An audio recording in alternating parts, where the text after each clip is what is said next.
The following is a Hoop Ball presentation.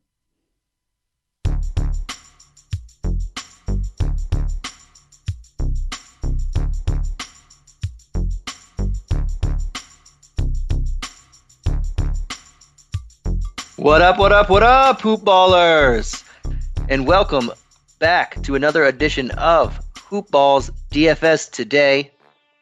This is your Friday, October 22nd edition. I am your host, Santino Cacone, and I am joined by the one, the only Dave Menkoff. We missed him the other night. He was just getting back from his honeymoon in the great state of Hawaii. Glad to be back. I'm sure he enjoyed himself. Dave, how you doing today?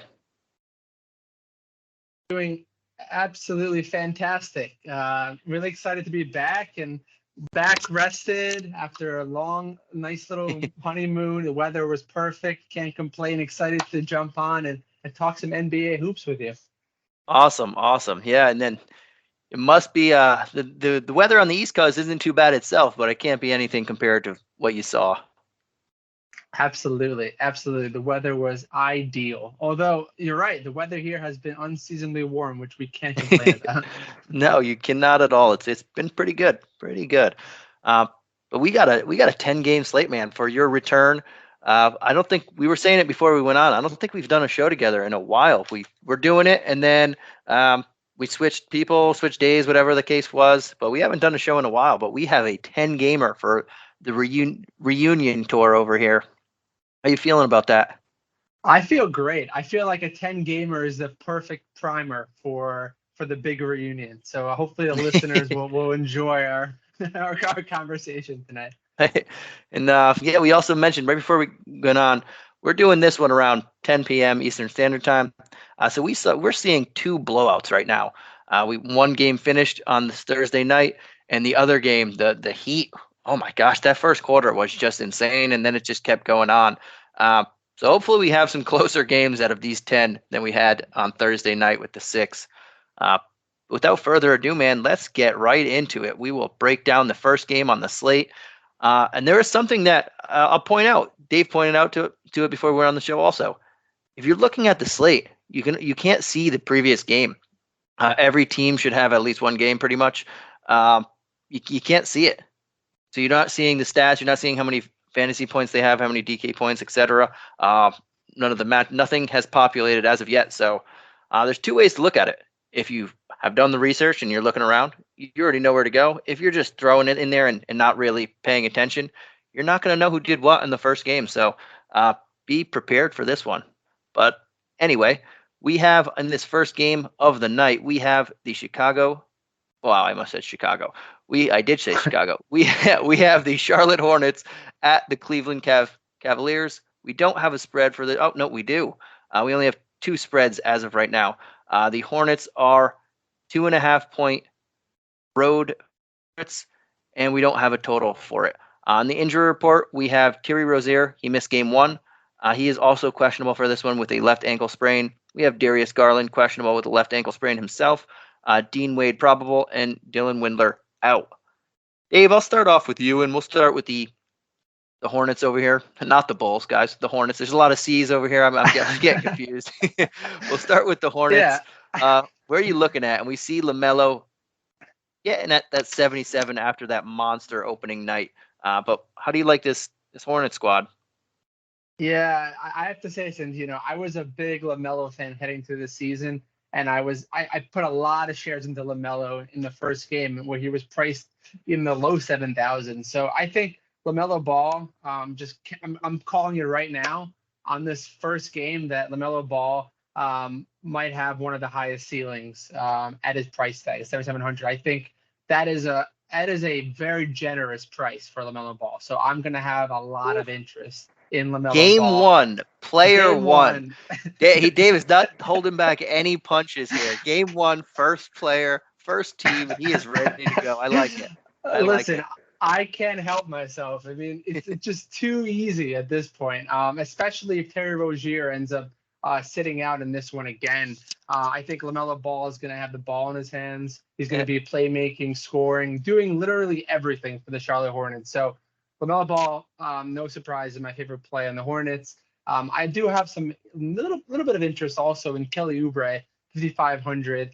Another guy that might be going under the radar a little bit in his new uniform on the Charlotte side. But again, if Terry Rozier is out, there's going to be plenty more shot attempts and playmaking available. And Kelly Oubre at his 500, I think, is a solid mid-tier play that's going to be very low owned, I imagine, too, on this slate. So something to keep in mind as well. And that's pretty much it as far as the backcourt. In the front court, I'm looking at one name only, really. It's Miles Bridges, 6,800.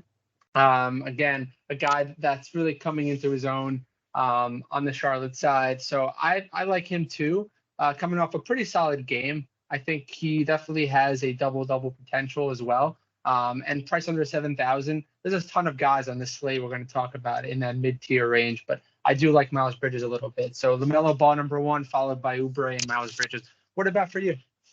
Yeah, and I'm fairly close with you. I think LaMelo, I really like him. I think 77 is there's still some meat left on the bone, especially what he did in the first game. I can't imagine him shooting lights out like that every game, especially from 3. But he can pick up his assists. He can rebound very well, very, very well for a guard. I've been hearing it a lot, and it's fairly accurate. Like he's a Jason Kidd with a little better of a jumper at this stage in his career, and that's saying something. So 7,700, I am in on that as well. Kelly Oubre, you mentioned him. He played 35 minutes in that game without Terry Rozier. I can expect another. If Rozier misses, I do like him as well. He was probably my second favorite guy on this team to play. If you're going to get 30 minutes, again, this is dependent on Rozier. I think Rozier is going to eat into his minutes, but eat into Bridges' minutes, more PJ Washington, etc. If he plays. But if I can get 30 minutes at 5.5, I like that. I like that. And his game translates very well into the fantasy game when it's on. And then you're going against Cleveland, who is really not good. We already know that, and they're playing absolutely just 3 7-footers. So if Kelly Oubre has the athleticism advantage against a Lauri Markkanen or even an Evan Mobley or whoever they want to play that's 7 feet at small forward, power forward like they're doing. So I like that advantage there, and that's a pretty solid matchup or price tag. And I like Gordon Hayward at 7K. If there's no Rozier, more ball handling is going to go to him. More shot attempts are going to go to him because Rozier's not too shy of a person to shoot. And Gordon Hayward quietly scored a lot of points in the last one too. He scored 27 points with 5 rebounds, 3 assists. He usually gets 4 or 5 assists, a couple more. So I still like him there. And he played 35 minutes as well. So those are the 3 guys. I'm the same boat as you. I think I like LaMelo, Oubre, and then I'd like just Gordon Hayward for 200 more than Bridges, just because I know he's there. If Rozier plays, I'll probably just lean more towards LaMelo Ball than everybody else. But if he doesn't, I think those 2 guys are also in my player pool. All right, man. Let's jump on over to the Cavs side of the ball. And we have Darius Garland, who is questionable. So I'm not sure how I like this, but for me, Evan Mobley, I like him. I think he's a good player. I like his game. I don't really want to pay 6.9 for him in game 2, though. But I do want to pay for Jared Allen 6.6. I don't think he's going to score 25 points, but he should grab more rebounds than he did in that last game. That's just he's usually a double-digit rebound type of guy. Blocks a couple shots. I think 6.6 is very good. He's going to be going against Mason Plumlee and PJ Washington. I think the matchup is there for him. And I don't think 6.6 is expensive. He's usually a guy who's mid-7s when he's getting into a rhythm. And Ricky Rubio, those are the 2 guys that I'm looking at. Ricky Rubio had himself quietly an awesome debut on this team. And then now Darius Garland is questionable at only 5.3. This is more dependent on Darius Garland and waiting on that news. But if Darius Garland doesn't play, Ricky Rubio at 5.3 becomes a guy that I want to just love on this. He's a pass-first guard. Colin Sexton is not. Even when Garland plays, he's not a pass-first guard. Anyway, so Rubio has that over both of them. But he's going to see 35 minutes or so if Garland doesn't play. He might see 27 if Garland does play, but I'm hoping Garland doesn't because that is a just fantastic price tag. So I'm looking at Ricky Rubio heavy in this. Outside of those 2, I'm really just leaving the Cavs alone and seeing how they really mesh with these giants all on the floor at the same time. Yeah, I mean, it's definitely going to be an interesting one on the Cavs side. You definitely nailed it with the plethora of big men that they do have. I mean, right now I'm kind of in alignment. We have to really look at what happens with Darius Garland. If Darius Garland doesn't play, I can see some interest in Colin Sexton, 3,500. Certainly a guy that might be my player pool if we get the confirmation on Garland being out. I think he does have the opportunity to light up the scoreboard against the Hornets. I don't know how much I trust him. You mentioned his playmaking isn't up to par in the same realm of as Darius Garland. He's more of a score first guard. So I do like the Ricky Rubio Coffee 300. Definitely a guy that is going to be very much low owned, especially if we don't get the news on Garland early enough. And it is one of the first games. It is the first game on the slate. So that's something to keep in mind as well when we're kind of building out our lineups to really make sure that we prepare for that. The only other guy that I'm really looking at, you mentioned Jared Allen. I love Jared Allen, 6,600. That's a fantastic price tag, and a guy that definitely has double-double potential night in and night out. Despite the crowded front court, they definitely still want to play Jared Allen, and I think he's going to put up some nice numbers against the Hornets. Evan Mobley, I loved him in the first game, but he's priced about 2,000 more now. So that pretty much takes him out of my player pool consideration right away. The only other guy I'm looking at actually on the Cavs, a guy that was traded and is kind of the forgotten man, and that's Lauri Markkanen, 5,200. It's only slightly above that 4K range as far as price tag is concerned. He almost doubled in the last game, despite some poor shooting. Coming off a game where he shot 4 of 14, he still put up 10-9 with 2 assists and a steal in 31 minutes. So if you can get 31 minutes, a guy that doesn't have to necessarily shoot well to put up fantasy points, I like Lauri Markkanen in that low owned kind of GPP kind of way as well on the Cavs side. But to your point, that's pretty much it. It's definitely going to be Jared Allen number 1, followed by Lauri Markkanen, and then Ricky Rubio if Darius Garland is confirmed out. Annie had an earache on a Saturday of all days. So her mom brought her to Minute Clinic at CVS, where you can see a provider, fill a prescription, and grab essentials like pain relief products, all in one visit. Even on evenings and weekends. You can even see us online with telehealth options. For quality, affordable care on your schedule, visit Minute Clinic at CVS.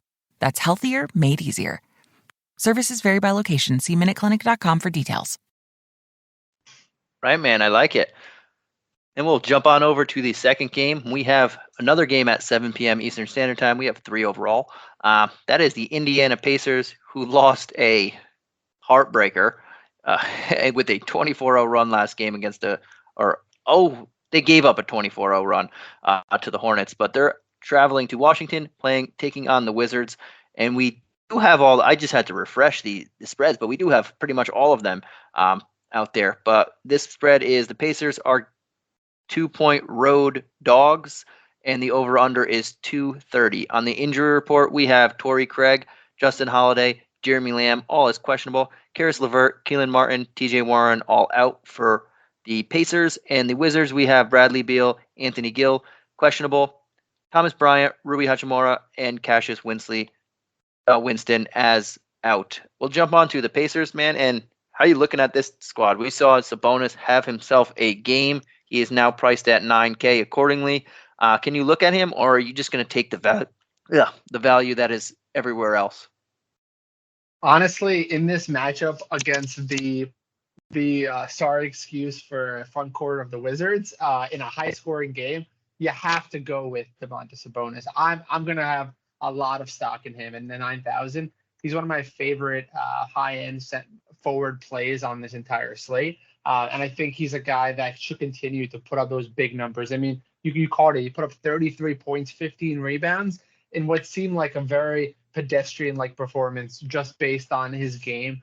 His game continues to evolve year in and year out.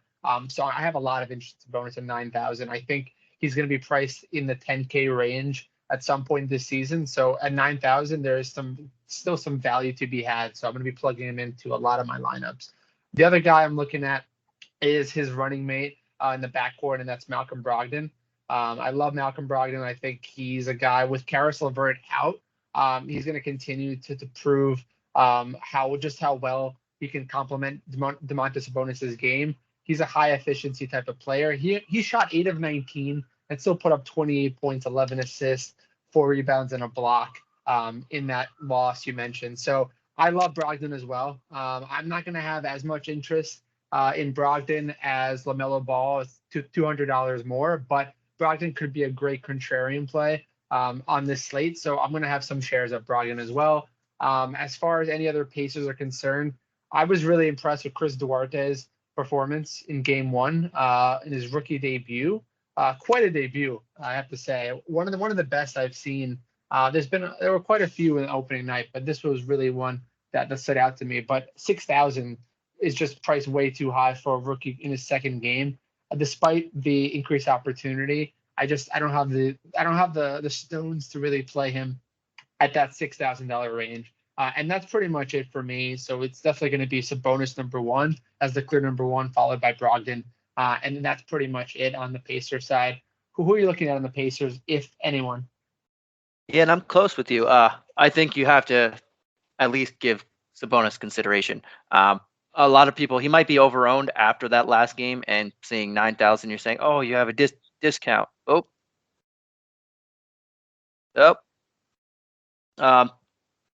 That was my computer just started talking to me.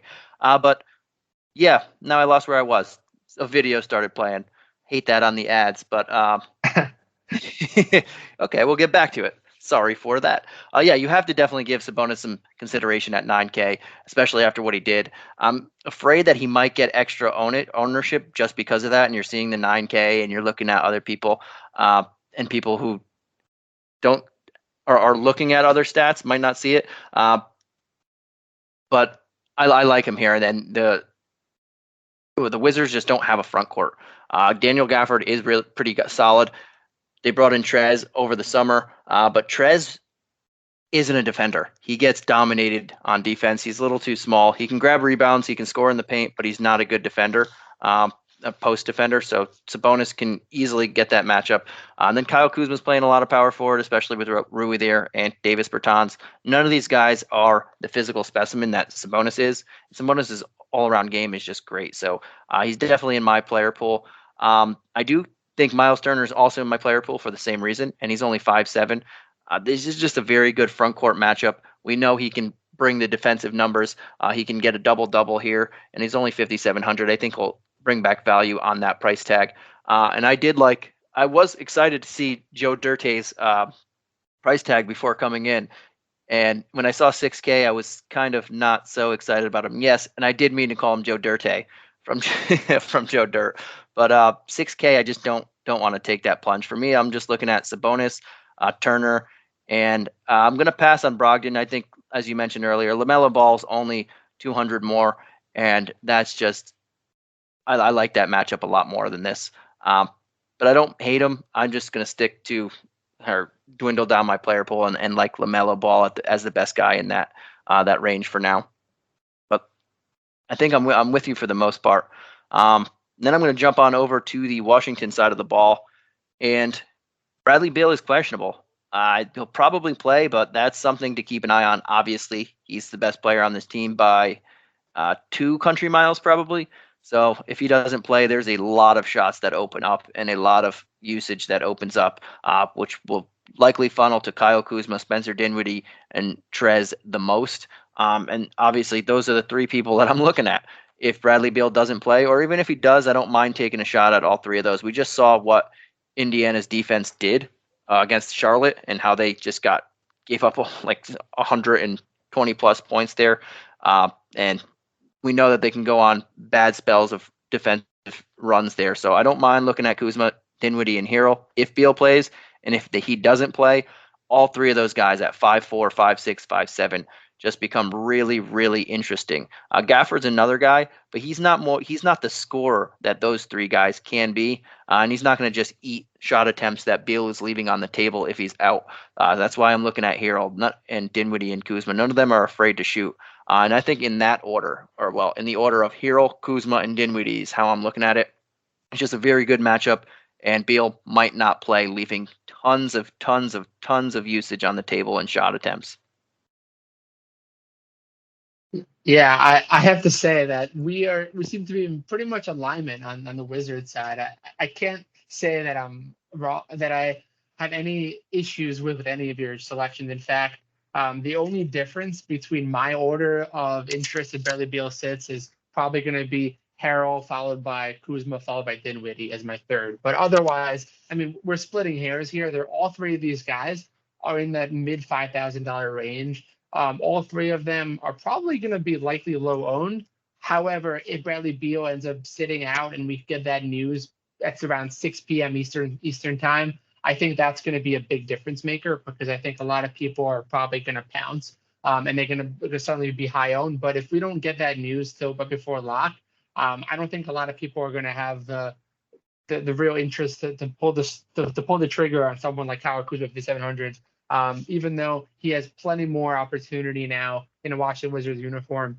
I think coming off 15 rebound game, he's definitely crashing the boards more. You can tell he's motivated and a guy that might have a pretty solid year as long as he continues to get 30, 35 minutes a game in that starter role. So I definitely like Kuzma. Harrell, you mentioned as well as an offensive threat. And then Spencer Dinwiddie is another guy that, definitely going to have plenty of opportunity in the Wizards uniform to be that 1-2 punch of Bradley Beal.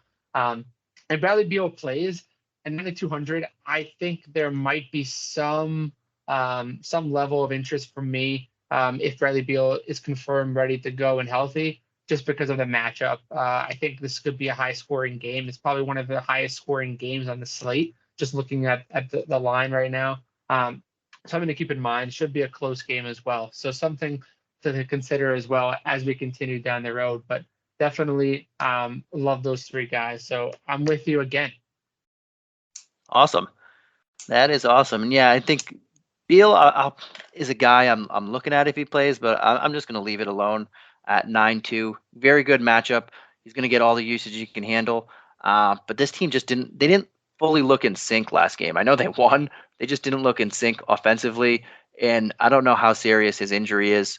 So that's something to keep. Right hip contusion in game one. I'm not sure how I feel about that. But with all the other options on the slate. Let's jump on to the third game and the last game at 7 p.m. Eastern Standard Time. We have the New York Knicks going to Florida to take on the Orlando Magic. We have the Knicks as 4.5-point road favorites and a 212 game total, which is, yep, you guessed it, the lowest of the night by a solid margin. I think 219 is the second lowest that we have. We only don't have the Hornets Cavs total, but everything else is at least 7 points higher. On the injury report for the Knicks, we have Taj Gibson as questionable, Nerlens Noel, Luka Samanic out. On the Magic, we have Michael Carter-Williams, Markelle Fultz, Gary Harris, Jonathan Isaac, Etuan Moore, and Chuma Okeke all out. I'll throw it over to you on the Knicks side. Coming off a double overtime thriller of a win against the Celtics, can you play them knowing that they are going against this type of team? Yeah, it's really tough to play any Knicks, really, in this type of low-scoring potential game, in a game that might end up being a blowout, which is hard to say going into only second game of the season. But I just don't have a lot of faith in the Orlando Magic. But that's besides the point. I think that this game will definitely be something that I'll probably be a pass on. The only guys I'm really looking at, Julius Randle, 8,500 as a GPP dart throw more than anything, just because he's clearly the number one the playmaker scorer on the Knicks, and a guy that should be able to eat early and often against the Magic front court. I just don't know if I want to pay that price. I'd rather pay the extra 500 most likely and go with Sabonis we just mentioned. But again, he's definitely going to be worth consideration. Mitchell Robinson, 5,600. If he can stay out of foul trouble, that's a great price tag, and a price tag that might end up being more effective when we're looking at the slate in general. In that mid-tier range, he's going to be low owned just because of the low game total, but a guy that I'm definitely going to have some interest in just because of his ability to get rebounds, get blocks. He had 17 rebounds and a perfect 5-5 from the field in 34 minutes. He barely exceeded 34 minutes of playtime the entire season last year. So something to keep in mind as well. when looking at Mitchell Robinson in lineups. If he can stay healthy, stay out of foul trouble, I like him. I probably like him a little more, actually, the more I talk about him than Julius Randle, just because of the cost savings. And that's really going to be it for me. I'm not going to be chasing Evan Fournier's career high game. I know all the Knicks fans are going to be booing me for that one, but I have to say, like, it was fantastic, but I just don't see him replicating that on a game in and game out kind of way, despite going up against his former team. So that's something, some added motivation, perhaps. So many people might actually play him as a 700. I just won't be one of those, just because of the price tag itself. And that's really it for me on the Knicks side. I would love to play Kemba, but 6,400 is just too high of a price tag for Kemba. I think it's adjusted to being on the Knicks. Yeah, and for me, this entire game is just strictly GPP. I can't trust anything in a cash game. That said, I mean they're coming off a double overtime win where three people played over 44 minutes in this game on the Knicks side, and then two other people played 34 minutes or above, and that was Mitchell Robinson, who just came back from his injury the last preseason game, and Kemba Walker, who we know his injury history. So I can't imagine that they're going to grind them to the ground game 2 against the Magic, who we don't have to say much more. They're just the Magic. That said, it's also Tom Thibodeau, and he honestly doesn't care about people's game management or injury management or any of that stuff. He will play you and play you and play you until you're done, until the game is over and the final whistle blows. He will just play you. So I can't totally disregard that fact, and that's why I'm sticking to them in GPPs only. Like, I will take a shot at RJ Barrett. I will take a shot at Mitch Robinson and Obi Toppin. Probably not as much Randall because he's higher priced, but I still don't hate that price tag. I think 8.5 in this matchup, he could easily crush it. That just, is it going to be competitive enough? And will Tom Thibodeau care, even if it isn't competitive? I don't know. So that's why I don't mind just taking shots at these guys in GPP.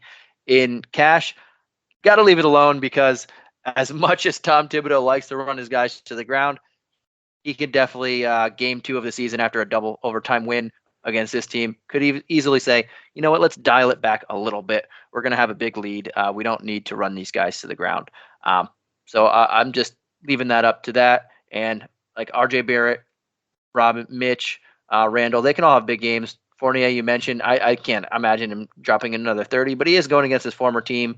But I'm not going to take that plunge. Obi Toppin, I think, he might be the backup center again if Taj Gibson doesn't play, and that's 4,300. I don't mind going against that, especially if it is a blowout scenario. So I'm pretty much with you on that. I'll jump on over to the Magic side of the ball, and we saw Mo Bamba have himself a game. He finally got some minutes there. I liked it there. He played a rock solid 27 minutes, dropped 18 points, 4 boards, 4 assists, a lot of blocks. He looks really good, and it looks like they're going to play Bamba and Carter Jr. on the court together, and that is music to my ears, because I can look at Mo Bamba at 6K.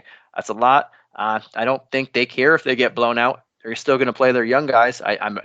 They expect to get blown out most games. So I like Bamba here, and honestly, that's probably it with all these injuries. Maybe Jalen Suggs, and I hope that he can shoot again or have a good game. But I just don't like playing in the Knicks, even in a blowout scenario. Jalen Suggs is only 4K, so I can take that chance with all these guys out. But I'm really not too high on anyone on here. Even when my like for Bamba here, I'm still not super high on him because of the matchup. Yeah, I have to say, I'm once again lockstep with you when it comes to this team itself. I think Mo Bamba is the only one that I'm looking at 6,000. You mentioned it.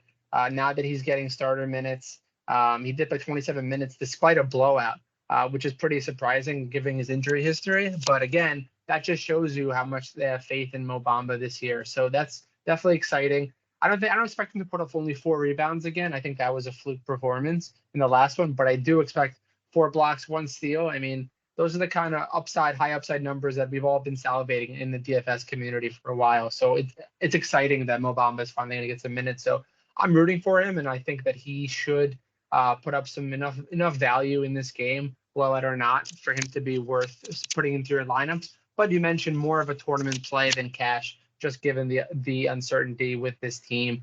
And then you mentioned Jalen Suggs at only 4,000. He's not going to shoot 3 or 14 from the field, most likely anytime soon. I think he's just getting used to the NBA speed of the game.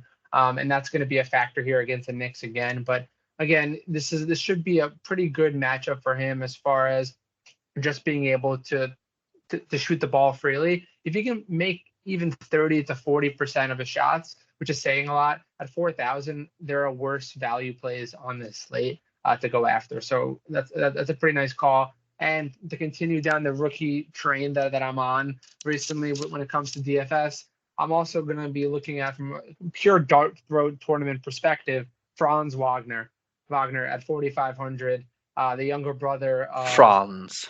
I love that name. It's so good. It's so good. And just for that, I'm going to be playing him. Just kidding. He actually showed some life in the first game. So I think he's going to get more and more comfortable. And on this team, anyone can really step up at any point because they need scoring. So maybe Franz Wagner could be the next guy for them. So that's pretty much it on the Magic side for me. All right, man. Let's jump on to the next game. We have the Brooklyn Nets traveling to Philadelphia to take on the Sixers. We have a 229.5 game total, and the Nets are 1-point road favorites. We have on the injury report Kyrie Irving as out, just says not with team. I wonder what that means. The Sixers have Joel Embiid as questionable with right knee soreness. Whoa, shocker. Shake Milton, Grant Miller, both out, and Ben Simmons as doubtful.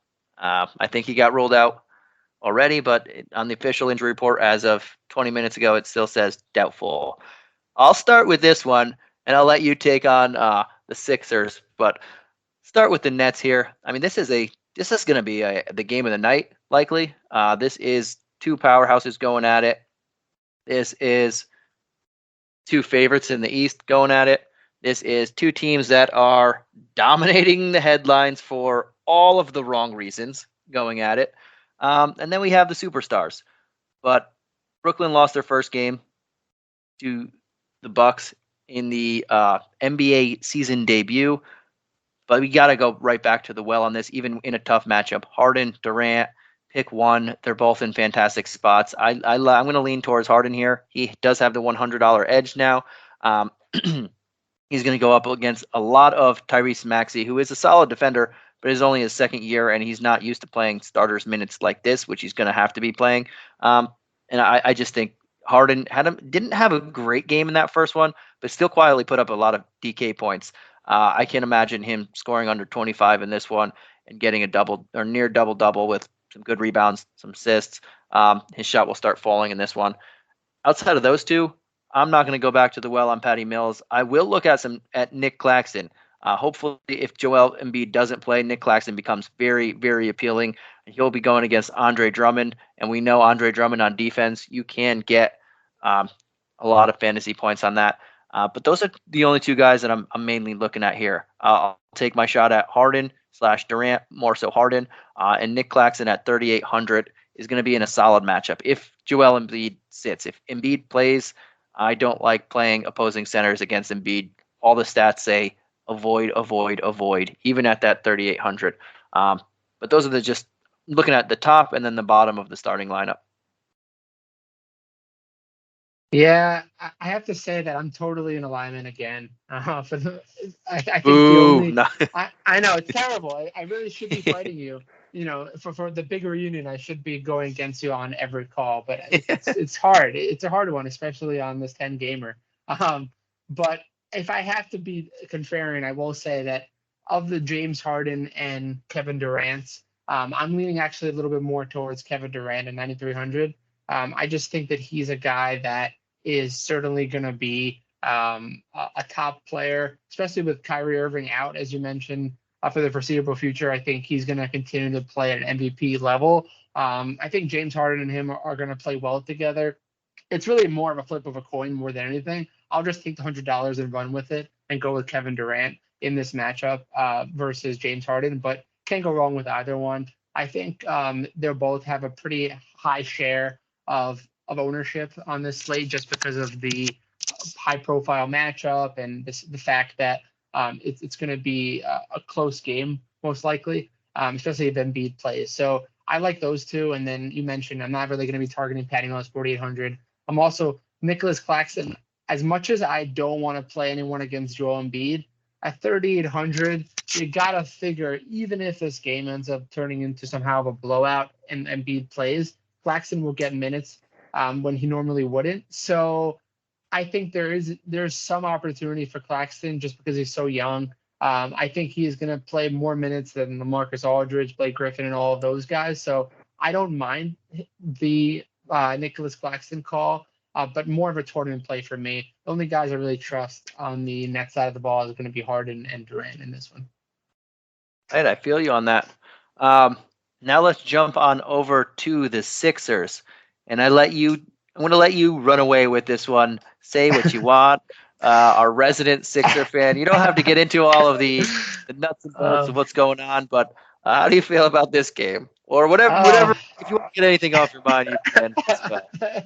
I guess this is a great time for a Ben session, a Ben Simmons Ben session. Listen, I'm one of the few remaining Sixers fans that actually want Ben Simmons to play in a Philadelphia uniform, just for the sheer fact that I think he has the best opportunity to win a championship in a Philly uniform. It's just a matter of him realizing that he's not Allen Iverson. He never will be Allen Iverson, and he can't act like Allen Iverson and expect people to just allow him to do so.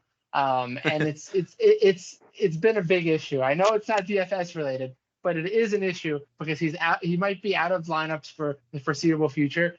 So his price tag will continue to drop. So just keep that in mind when he finally does get his act together.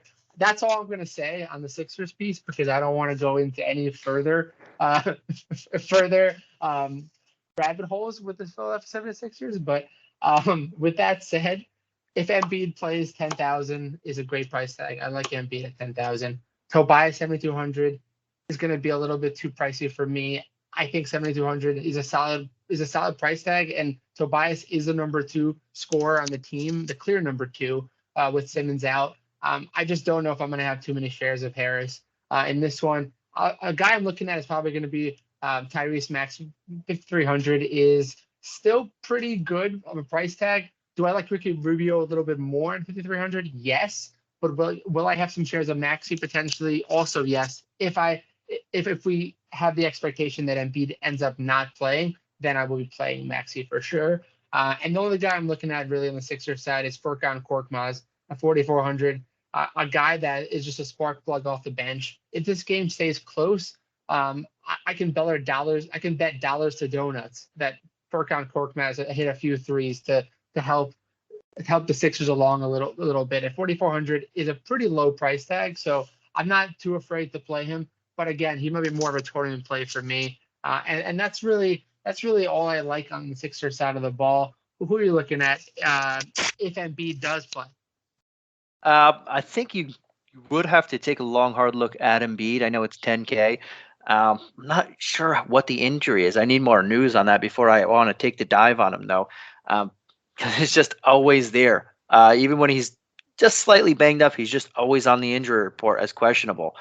So I need to know a little bit more about that tomorrow when news rolls around before I can feel safe on him. But this seems like a very high-scoring game. Brooklyn, you can score on the interior. Look what Giannis did game 1. Look, Brook Lopez had himself a solid game. We saw Jordan Nwora even. Like everybody had a good game. It was a running theme last year that the interior of the Nets, even though all these bodies that they keep bringing in, you can still score on them. They're getting older. Nick Claxton isn't, but you can still score on them in the interior. Joel Embiid is the clear-cut number 1 option when he plays on this team. So I'll give him a long, hard look. I just need more information on what is exactly wrong with him. And then you mentioned it. If he's out, Tobias Harris, clear-cut number 1 option there. At 7,200, you got to like that price tag. With Embiid, I think he's okay, but I'd rather just try and spend 500 more and go with LaMelo in that same price range. I think Tyrese Maxey, regardless of Embiid or not, is a very good price tag at 5.3. We know this kid's game is all around good. He can score. His jump shot isn't great. It's kind of It's still a little bit broken, but he still can hit threes. He racks up some assists. He's going to be the lead ball handler. He can rebound for a guard. He grabs a lot of steals. This is a guy at 5'3". He can easily beat that price tag in this up-tempo matchup, knowing that Harden, as good as Harden and Durant are, they do turn the ball over too. And then they do sometimes take lapses on defense, so you can play Tyrese Maxey. And that's probably it. I like your call with Furk and Korkmaz. I love saying that. I probably won't play him too much, though. I'll stick to those two guys. I think Maxey is a very, very good play.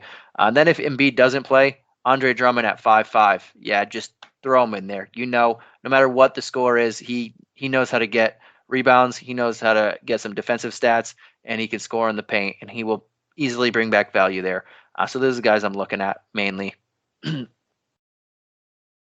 All right, let's jump on to the next game, also at 7:30 Eastern Standard Time. We have the Toronto Raptors at the Boston Celtics. We have a 221 game total, and the Celtics are 8-point home favorites. 8 points. Oof. And on the injury report, we have for the Raptors, Siakam and Yuta Watanabe Bay both out. And then on the Celtics, we have Al Horford as questionable. Peyton Pritchard, Josh Richardson, and Marcus Smart, all probable / available. We'll start with the Raptors, man, and I'll throw it over to you. How are you feeling about this team? They didn't look great offensively, even in a easy Wizards matchup. You think they'll bounce back in this one? Yeah, I'm actually counting on it. I think, do I think they have a good chance to win on traveling on the road at Celtics? No. But do I think it's going to be more competitive than the last game? Absolutely. So for that reason alone, I like Fred VanVleet. Price under 7K, 6,900. I mean, he shot awful, just absolutely awful from the field. 12 points, 5 of 20 from the field in the last game. 2 steals and a block, which was nice in 35 minutes. But I don't think he's going to need that he's not going to be that inefficient again this season. So I like Fred VanVleet. I think it's hard to really trust him necessarily in cash games, but for tournaments, that price tag is definitely in play for me. I also like, in my theme of going after rookies so far in the DFS season, I like some Scottie Barnes. He is going to probably get another start at 4,500. A guy that can run the offense a little bit, especially with Kyle Lowry out and no longer on the team, might I add. This is definitely going to be a good opportunity for Scottie Barnes to continue to get his legs under him in the NBA game. And I think he's a great matchup here. He's going to be low owned. So another reason why I'm going to have Scottie Barnes interest. And then that's pretty much it. Just the Raptors just are so anemic when it comes to who's going to really perform, who's going to get minutes. Normally, I'm the biggest Chris Boucher fan. But Bobby Boucher. Yes, indeed. But 5,500. I don't know what I'm going to get out of him. So I'm probably going to stay away from him. And it might cost me in this matchup on this slate, but I'm going to probably not have too many shares in him. And that's pretty much it on the Raptors side for me. Who are you looking at on the Raptors, and do you trust Scottie Barnes? I like how this kid plays. He was handling the ball too a lot in the preseason as well, which he played point guard in college. He looks like a point forward 2B.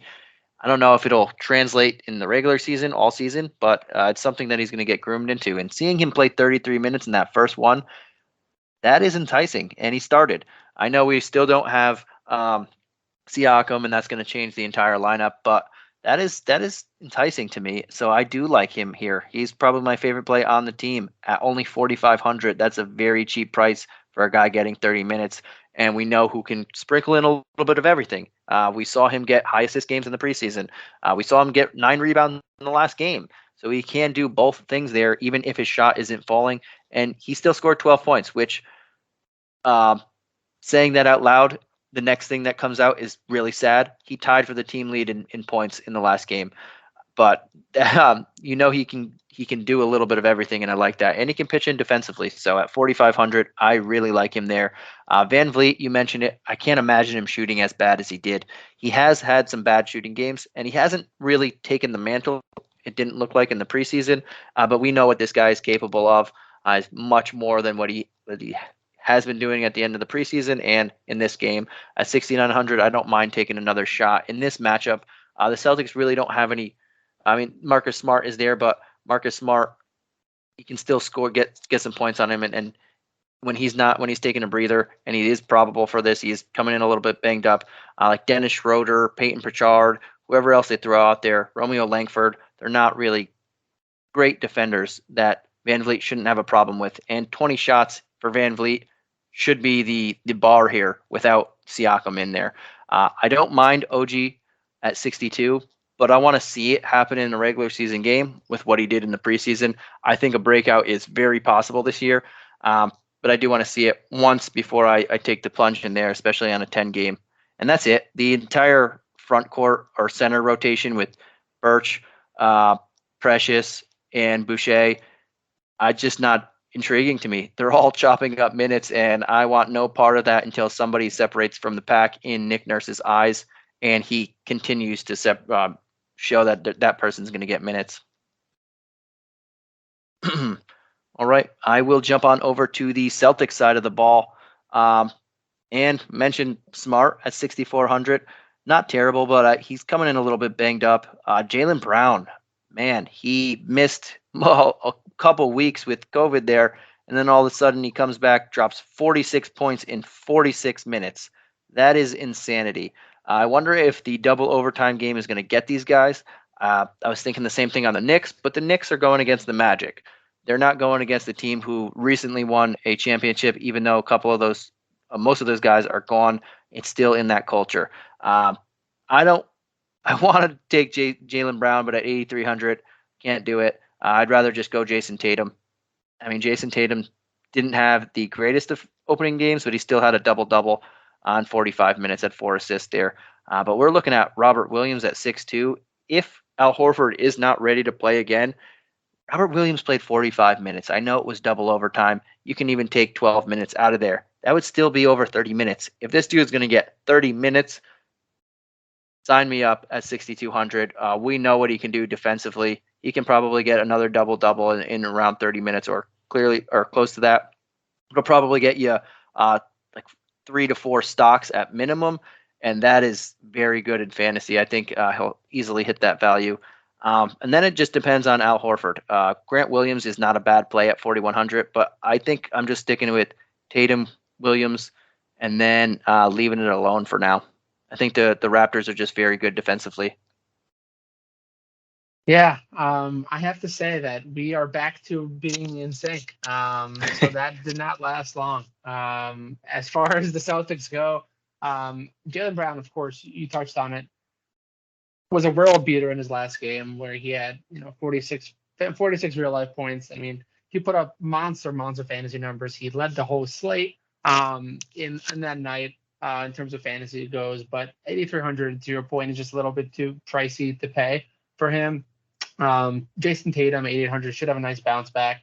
So I'll have some interest in him just because we know what Jason Tatum can do when he's shooting well, and I think he's going to come back strong in this game. But then you called it. Number one play for me in this entire game is actually Robert Williams, his 200. Just we've seen what big men can do when they're unleashed so far in this season, this very young NBA season. And Robert Williams has been none other than a world beater if he gets 30 minutes. And if he gets 30 minutes in this game, there's no one on the Toronto Raptors side that can really stop him.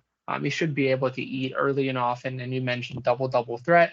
Should be able to put up 2 steals, 2 blocks with pretty much ease as one of the better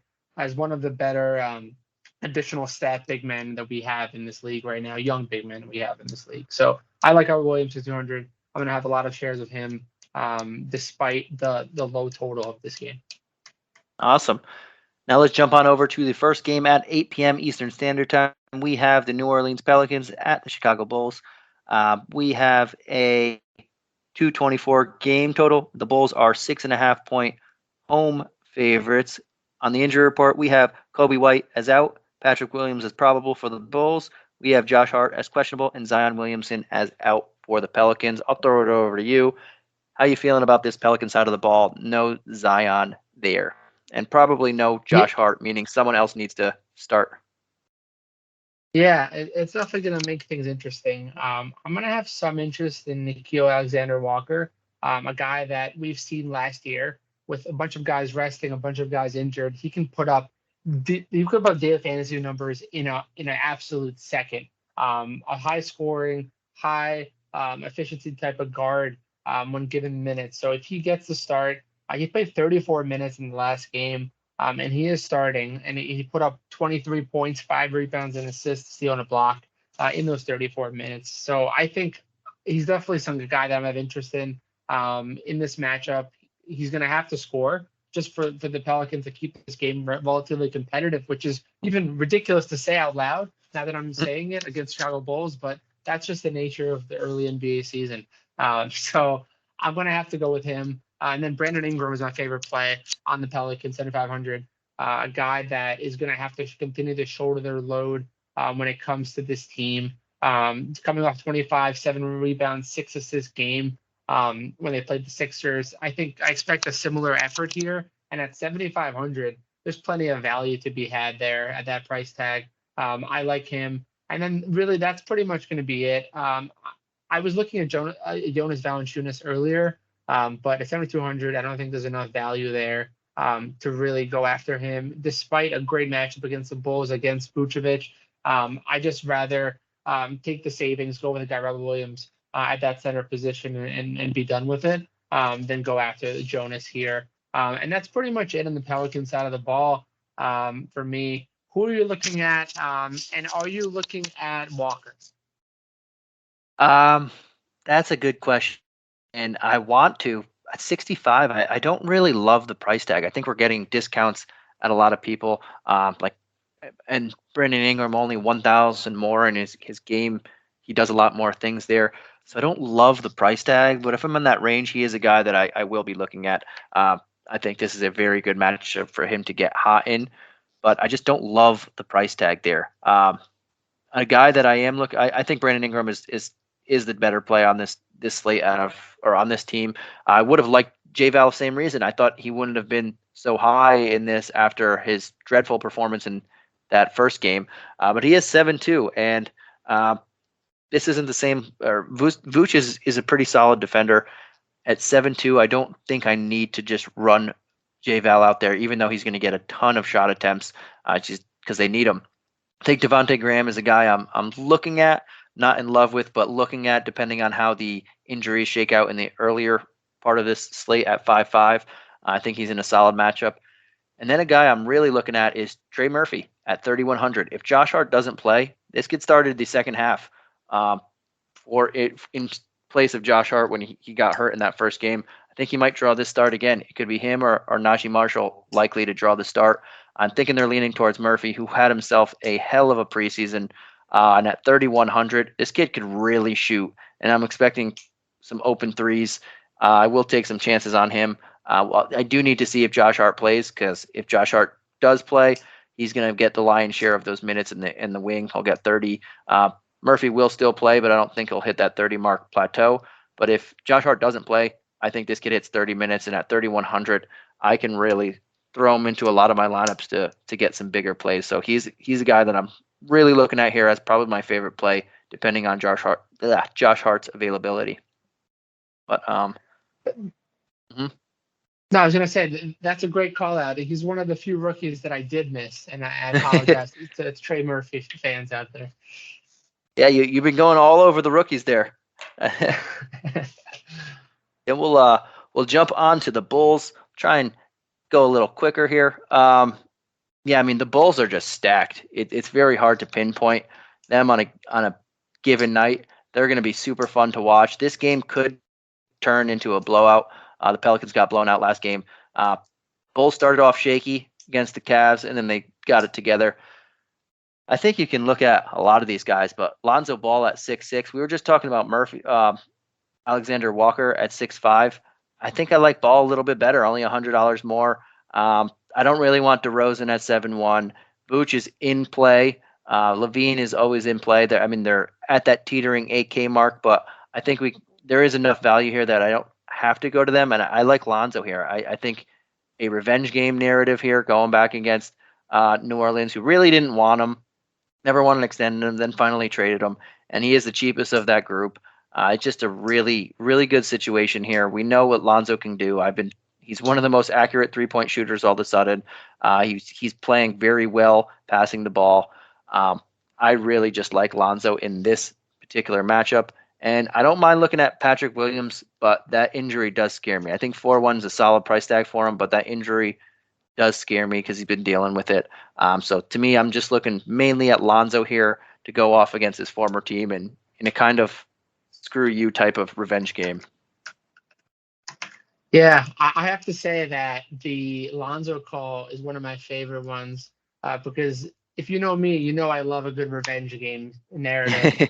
And this is a perfect candidate at home against the Pelicans. They're coming to you, no Zion. This is the perfect opportunity for Lonzo Ball to flex those muscles that shows that he was a mistake getting rid of for the Pelicans. And I think it's going to be evident on the floor in this game. So I like Lonzo Ball 6,600. That's a solid price tag. I probably like him a little bit more than Nikhil Alexander-Walker for the $100 more in this game.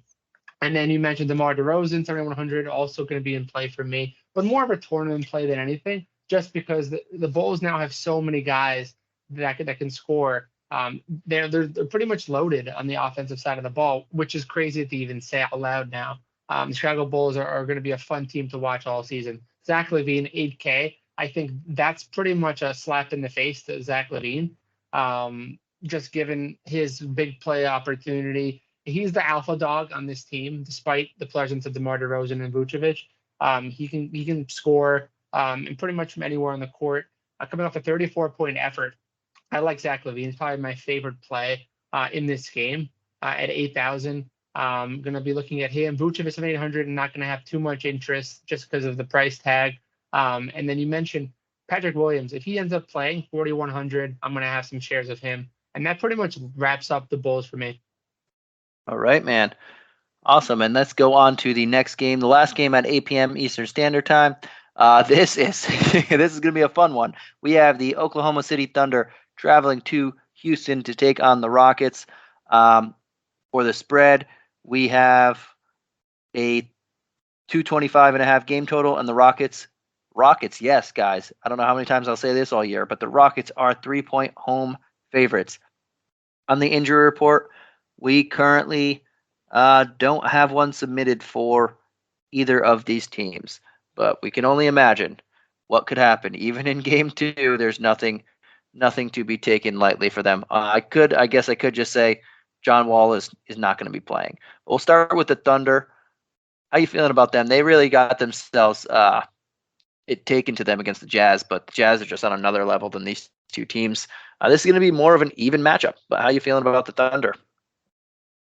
Yeah, the Thunder are interesting. There's a couple of guys I'm looking at on the Thunder side of the ball. It starts with Shai Gilgeous-Alexander, so 700.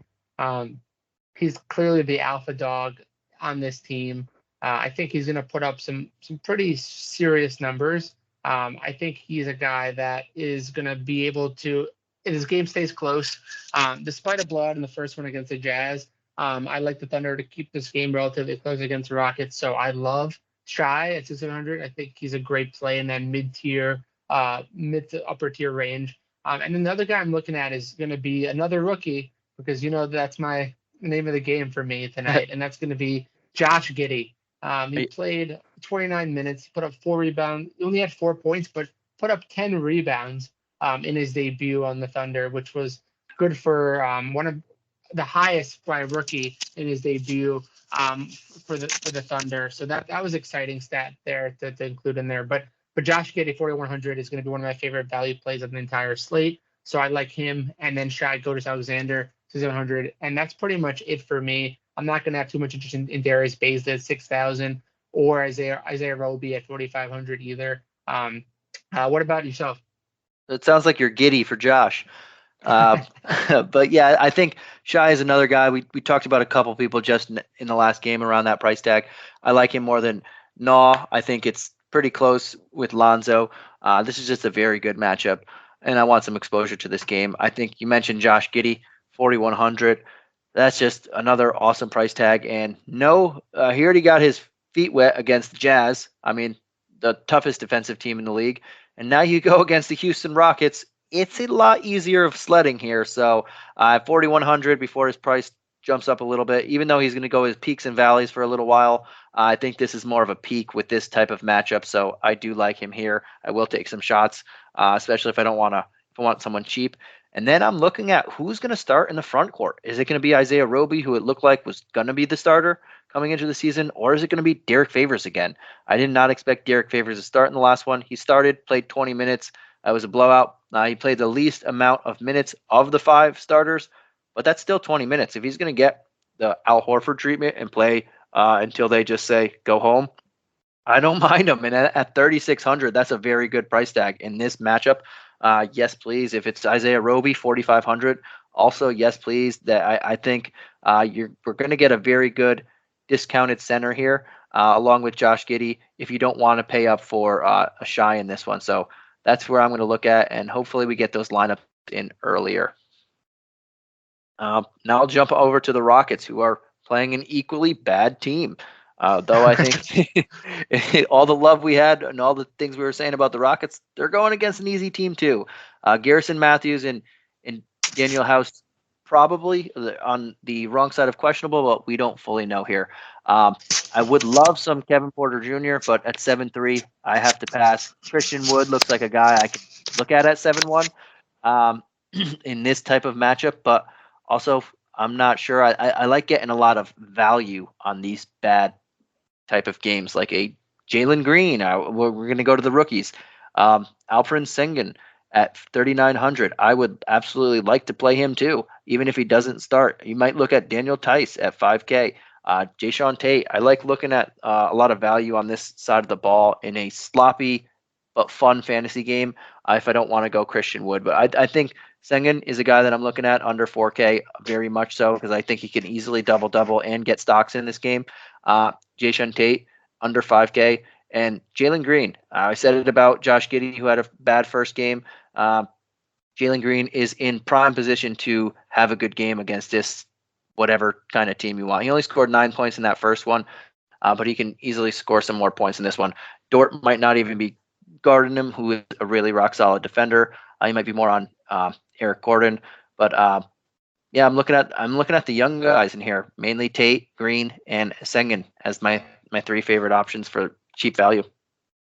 Yeah, I think we can just move on because I'm with you again, 100%. Jalen Green and Şengün, I believe it's pronounced, but I'm still learning how to pronounce that one. But he is just a beast. I think the Rockets really got a nice little gem here. Definitely has some potential there. You mentioned double threat under 4K price tag. I like him and Jalen Green. I like Jalen Green to bounce back in this matchup. So clearly, I'm riding the rookie train in this game. Christian Wood 7,100 was also going to have some shares of him, but again, there are better center options at a cheaper price tag that I'm probably going to go with versus paying up for Christian Wood. So I'm in alignment 100%. Jason Tate is another guy that I'm looking at under 5K. This is a nice third option, but as far as where I'm ranking them, I'm going to put Şengün number 1, followed by Jalen Green, and then finally Jason Tate as the final guy running on the 3. Awesome. All right, let's jump on to this next game. We have the San Antonio Spurs at the Denver Nuggets. This game starts at 9 p.m. Eastern Standard Time. We have a 219 game total. As I mentioned before, this is the second lowest game total of the night, and we have these Nuggets as 8-point home favorites. On the injury report, we have Jamal Murray out, Vlatko Encore probable, Spurs side, Devontae Kaycock, and Zach Collins both out. I'll jump first on this one, actually. We'll jump to the Spurs. I'm looking at Derek White, 5,900. I think that's a very solid price tag, $1,100 discount to DeJounte Murray. I think they're similar players. I think White possibly has more upside. He's just been hurt a lot. 5,900, love that price tag. Outside of that, Doug McDermott, if he starts again, we know he could shoot 4,400. Not bad if he's playing 30 minutes again. We'll see. Everyone else, I'm going to pass on in this game. I like the matchup. It's not bad. I want to just see how this team gels first. And we have so many games on the slate that I don't think I want to take any chances at the moment. I want to see what the rotation is for a few games. But Derek White, I know, is going to get a lot of minutes, and I just really like that price tag. Yeah, I have to say Derek White's my favorite play on the Spurs side. 5,900 is a great price tag you mentioned, but coming off a game where he's finally starting to shoot the ball well after coming off a season where he shot the ball fairly inefficiently, where the field goal percentage of 40% in the playing last season. So I expect a bounce back. Should be in the 45% range this year, and I think this is a great matchup for him against the Nuggets. Even despite a relatively low-scoring affair, I'm going to have some shares of Derek White at 100. I'm also not going to be looking at DeJounte Murray too much, 7K. Despite having a triple-double threat night in and night out, this is not the best matchup for him against the Nuggets in the likely defensive battle. I'm not going to have too many shares there. And then the other guy I'm really looking at, again, more of a GPP play more than anything, is Jakob Poeltl, coming off a nice, during a blowout, came off a nice double-double, almost triple-double, actually, where he put up 12 points, 13 rebounds, 7 assists in 30 minutes of action against the Magic.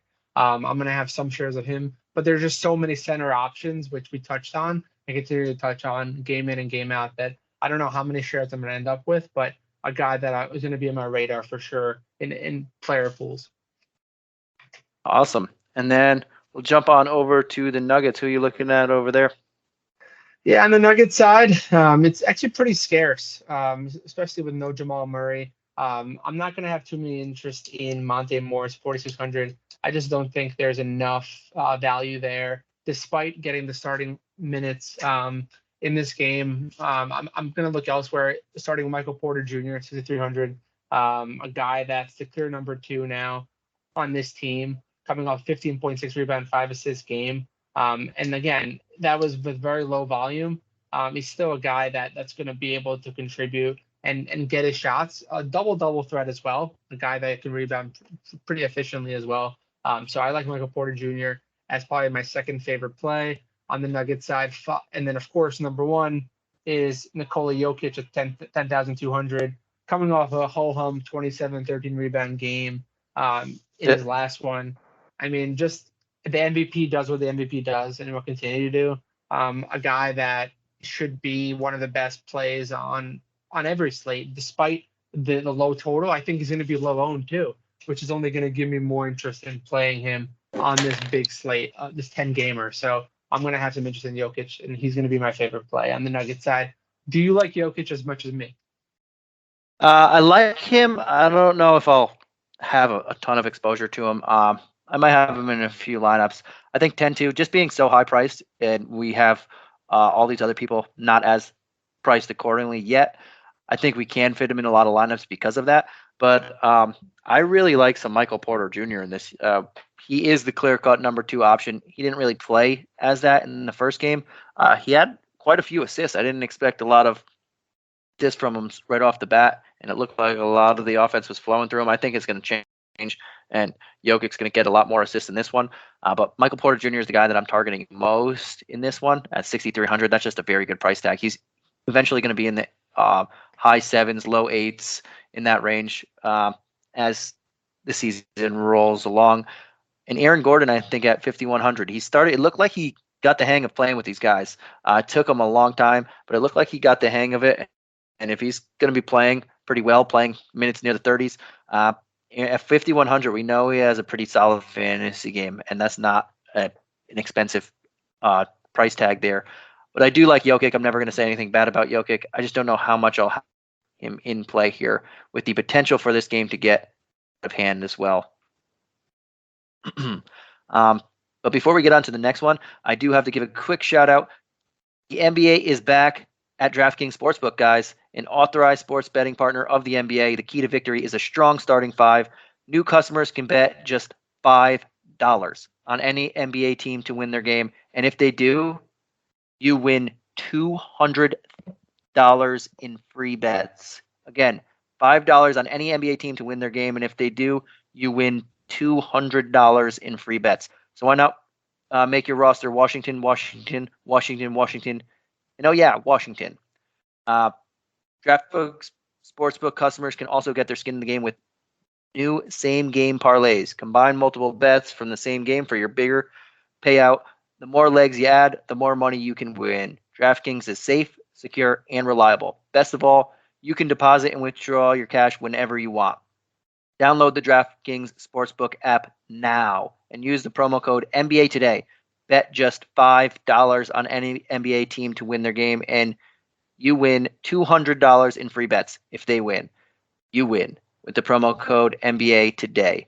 This week at DraftKings Sportsbook, an authorized sports betting partner of the NBA. All right, guys, we have the final two games, both starting at 10 p.m. Eastern Standard Time. We'll try and run this one a little quick because we've 10 games takes a long time, man, and but the second to last game of the night, we have the Phoenix Suns at the Los Angeles Lakers. We'll start with the spread. We have a 226 game total. The Lakers are 2.5-point home favorites. Both these teams are 0-1, and we have on the Lakers Trevor Ariza, Wayne Ellington, Talen Horton-Tucker, Kendrick Nunn all out. Sequoia Doumbouya as questionable. On the Suns, we have Dario Saric out and Landry Shamet as probable. Throw it over to you for the Phoenix Suns. What are you looking at on this side of the ball?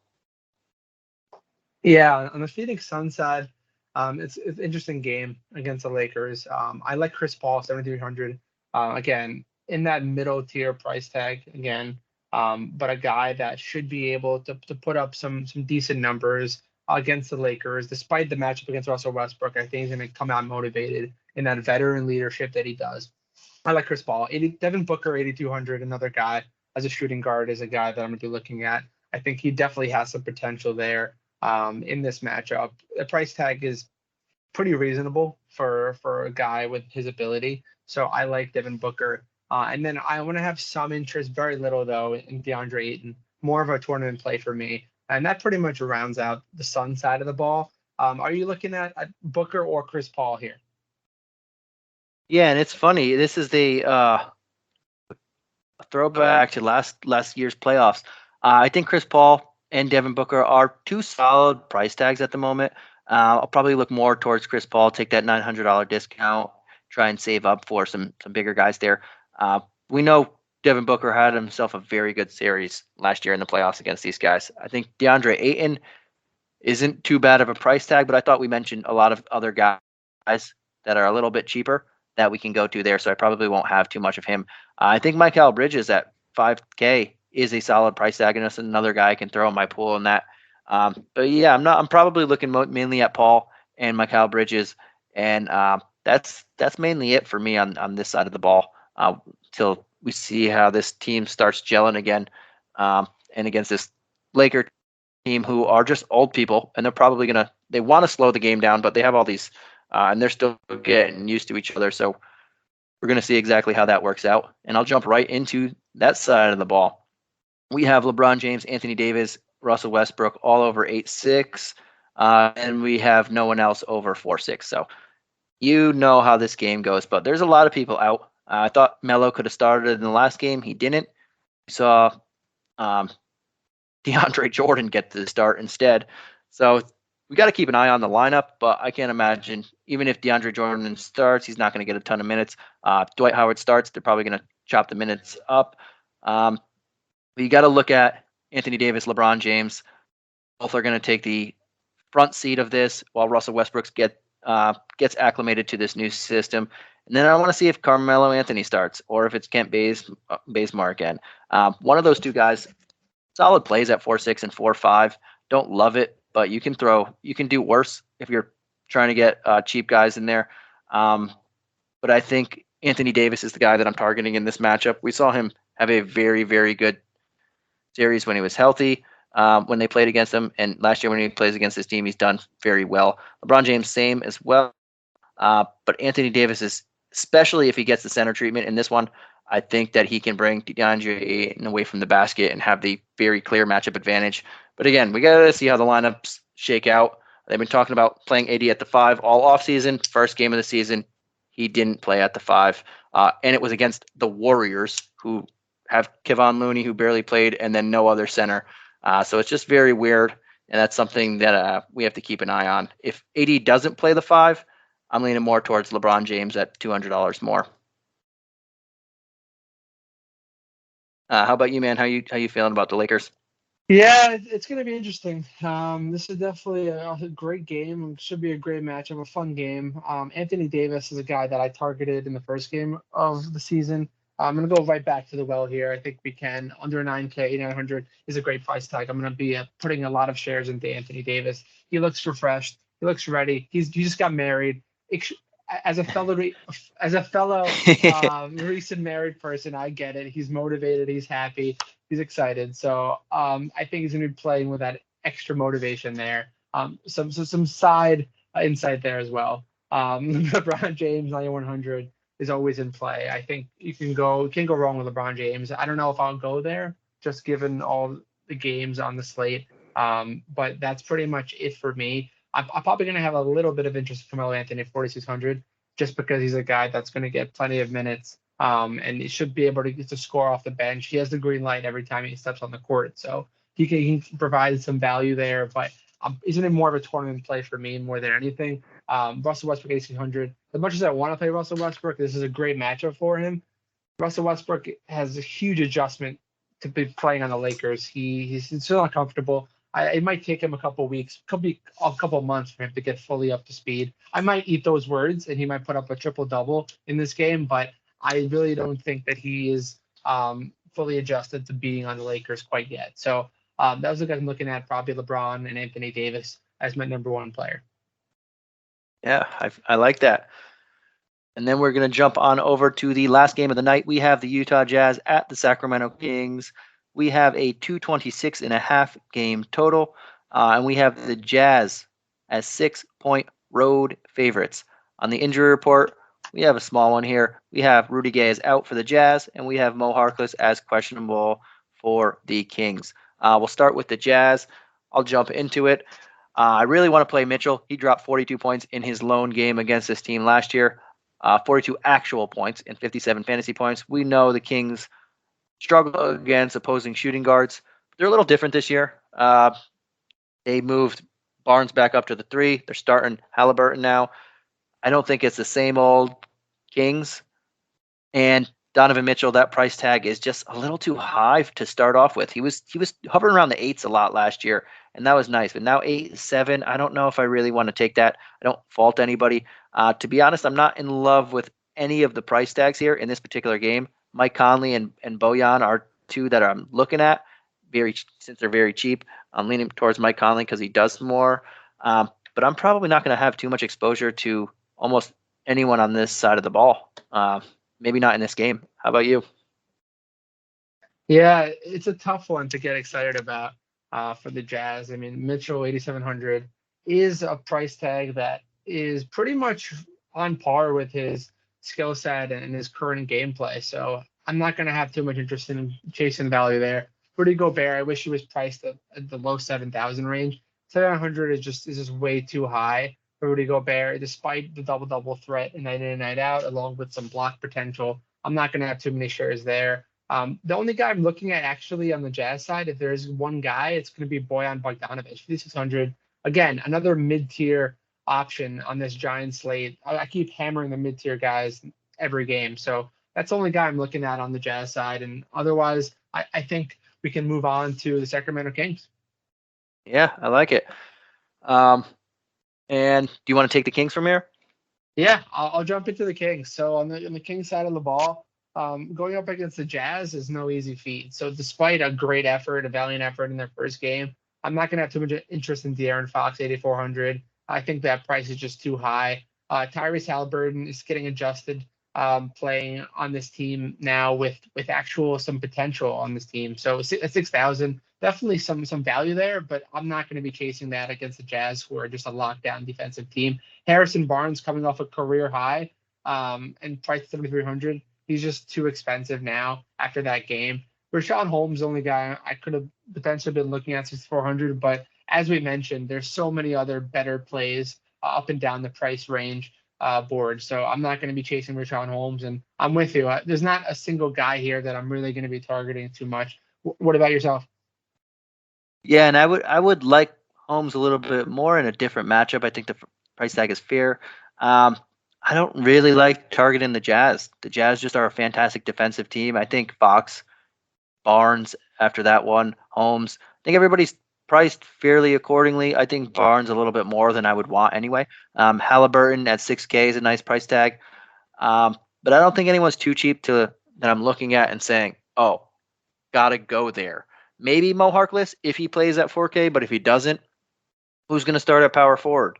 We already know that they don't like Marvin Bagley, so they probably will throw in Buddy Hield at the 3 and Barnes at the 4. Maybe they'll throw in Terrence Davis. Either way, or Davion Mitchell. Either way, I'm just going to pretty much avoid this game. All right, man. Anything else before we head on out of here? I know this was a long one. We had 10 games. We just got started. We'll keep them shorter the more we go on. This is our first one in quite some time together. But anything else you want to add before we head on out of here? No, I think I'm just excited to get this 10-game slate going, and I'm really excited to be rolling with you again. So just looking forward to it. Yeah, and I feel you, man. And we'll get this down. I think we did pretty well. Thank you guys for joining in, and we will catch you again next week. I think tomorrow is, what is tomorrow? Friday? I think it's Harris and Mike, maybe. Yeah, I believe it's Mike and Harris, or just Mike. We'll see how it goes. But thank you guys for tuning in as always, and good luck. Make sure to check out the DFS delivery. Make sure to check out all the hoop ball stuff. I think Discord is in rock and roll now, and we will catch you again when we catch you. Take care.